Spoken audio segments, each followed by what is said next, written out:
அன்புமிக்க விடியல் இணைய தொலைக்காட்சி நேயர்களே, இன்றைய நிகழ்ச்சிகளில் அடுத்து வரும் நிகழ்ச்சி இன்றைய சிறுகதை. இன்றைய சிறுகதையில் வரும் சிறுகதை இது வேறு. இந்த சிறுகதையின் ஆசிரியர் திரைப்பட இயக்குனர் திரு ராஜா செல்லமுத்து. வாருங்கள் அவரின் சிறுகதையை கேட்போம். திரைப்பட இயக்குனர் திரு ராஜா செல்லமுத்து அவர்களின் இது வேறு என்ற தலைப்பிலான சிறுகதை. உங்களை இப்படி பேசியிருக்க கூடாது தங்கப்பாண்டி. அதுவும் நடுரோட்டுல வச்சு எல்லாரும் உங்களையே வேடிக்கை பார்த்துட்டு போனாங்க. குப்புசாமி கூட உங்களுக்கு என்ன பிரச்சனை, ஏன் அப்படி உங்களை திட்டிக்கிட்டு இருந்தார் என்று ரவி கேட்க, என்னையவா குப்புசாமி திட்டுனார் இல்லையே என்று குழம்பி போய் கேட்டான் தங்கப்பாண்டி.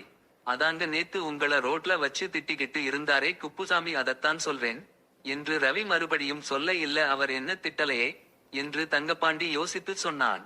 எங்க நீங்க இப்படி சொல்லுவீங்கன்னு தான் அதை நான் வீடியோவா எடுத்து வச்சிருக்கேன் பாருங்க என்று தன் செல்போனில் பதிவு செய்யப்பட்ட வீடியோவை காட்டினான் ரவி.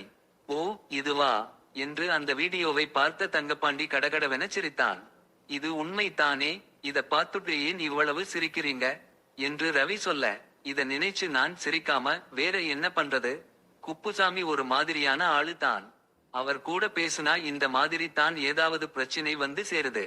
நான் எத்தனையோ தடவை சொல்லி பார்த்துட்டேன், ஆனா அந்த ஆளு கேக்குற மாதிரி இல்ல. ஆனா இன்னைக்கு பிரச்சனை எப்படி வந்து நிக்குது பாருங்க என்று தங்கப்பாண்டி ரவியிடம் விளக்கினான். என்ன தங்கப்பாண்டி, நான் கேட்ட கேள்விக்கு பதில் சொல்லாம நீங்க ஏதேதோ பேசிட்டு இருக்கீங்களே என்று ரவி சொல்ல, ஐயா ரவி, குப்புசாமி என்னைய திட்டல. அவரு வேற ஒருத்தர திட்டி பேசிட்டு இருந்தாரு. அவன் பணம் கொடுக்கல போல, அவனைத்தான் என்கிட்ட சொல்லி திட்டிக்கிட்டு இருந்தாரு. அவங்க நல்லா இருக்க மாட்டான், எனக்கு துரோகம் பண்ணிட்டான், அவன் நிலைமை இன்னும் மோசமாகும், இப்படி நிறைய வார்த்தைகள் எல்லாம் என்கிட்ட பேசினார். அவனை பத்தி திட்டுனதை என்கிட்ட சொல்லிக்கிட்டே இருந்தார். அது என் முகத்துக்கு நேரா கைய நீட்டி நீட்டி பேசிட்டு இருந்தார். அது அவருடைய சுபாவம். அவர் யாரையோ திட்டுறது மத்தவங்க பார்க்கும் போது என்னைய திட்டுற மாதிரி தெரிஞ்சிருக்கு. அவர் கையை நீட்டி நீட்டி என் முகத்துக்கு முன்னாடி பேசும்போது எனக்கே பயமா இருந்துச்சு. ரோட்ல போறவங்க எல்லாம் எனக்கும் குப்புசாமிக்கும் ஏதோ சண்டைன்னு தான் நினைச்சிருப்பாங்க. ஆனா குப்புசாமி இன்னொரு ஆளத்தான் பேசிக்கிட்டு இருக்காருன்னு உங்களுக்கு புரியல. அத வீடியோவா எடுத்துட்டு வந்து ஆதாரமா என்கிட்டயே காட்டுறீங்க என்று தங்கப்பாண்டி சொல்ல, சே இது வேற மாதிரியா, நான் கூட அவர் உன்னைய தான் திட்டிக்கிட்டு இருக்காருன்னு நினைச்சிட்டு இருந்தேன்.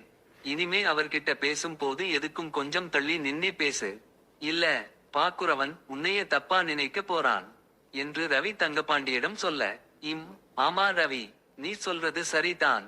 இனிமே அந்த ஆளு கூட பேசுனா கொஞ்சம் தள்ளி நின்னு பேசுறது தான் நமக்கு மரியாதை. இல்ல போன்ல பேசலாம்னு சொல்லிட்டு போயிரணும் என்று தங்கப்பாண்டி சொல்லி முடிப்பதற்குள் குப்புசாமி யாரோ ஒருவரிடம் முகத்துக்கு நேராக கையை நீட்டி நீட்டி அவரை திட்டுவது போலவே பேசிக் கொண்டிருந்தார். ஆமா கரெக்ட், நீங்க சொல்றது சரி, அது உண்மைதான் என்று தலையை ஆட்டிக்கொண்டும் சின்ன சின்ன வார்த்தை மட்டும் பேசிக் கொண்டிருந்தார் அவருடன் நின்று கொண்டிருந்தவர். இதை பார்த்த தங்கப்பாண்டிக்கும் ரவிக்கும் அடக்க முடியாத சிரிப்பு வந்தது. சிரித்து கொண்டே அந்த இடத்தை விட்டு இருவரும் ஓடினர்.